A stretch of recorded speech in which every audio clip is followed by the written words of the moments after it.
Hard Knocks, Lazerhawks and allies were the first to destroy a Keepstar positioned in a wormhole system this last Saturday.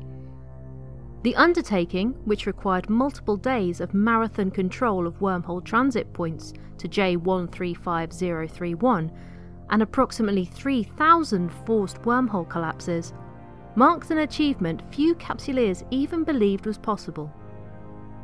Analysts had stated that a Keepstar's defences, in combination with the logistical challenge of positioning major fleets in Anoikis, would be sufficient to prevent the destruction of the Upwell structure, barring a major military catastrophe.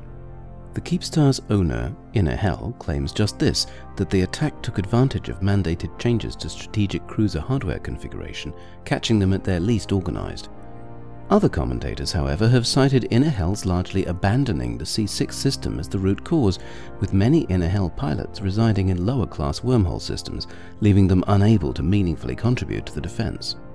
Whatever the case, the eviction effort saw over 100 capital ships seeded into the target system by the aggressors, a singular achievement considering the difficulty of moving dreadnoughts and carriers through ever-changing wormhole routes.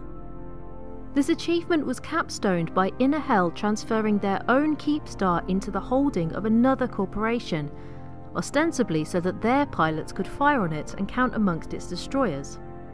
Capsuleer observers took this as high comedy, with assets valued over 1 trillion credits having been destroyed regardless.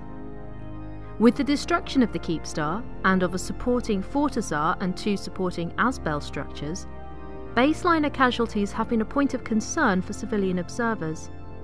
Population requirements for a Keepstar are massive, though the Upwell Consortium contends that skeleton crews are often used in frontier facilities, such as those in Anoikis. Watchdog groups contend that isolated postings tend to have inflated populations, as personnel bring families, and as local commerce balloons in the absence of easy trade with established Empire markets. With administrative neglect from Inner Hell, the chaos of the structure's final days, and many Capsuleers simply ignoring their crew, we may never know the casualty count. Estimates range anywhere from 150 million to 300 million lives lost, more than were lost at MTAC OEE8 last December. When pressed on the casualties in J135031, the Upwell Consortium Department of Friendship and Mutual Assistance refused comment. However, a media liaison did provide this general statement. All Upwell structures are fitted with escape pods, lifeboats, and other life-saving measures. We are confident that this allows a significant proportion of inhabitants and crew to escape safely if the structure is destroyed.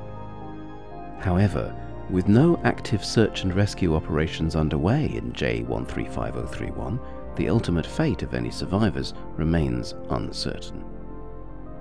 This is Elinari Rhodan and Cyrillian Voth, reporting from ARC Studios for the Discourse.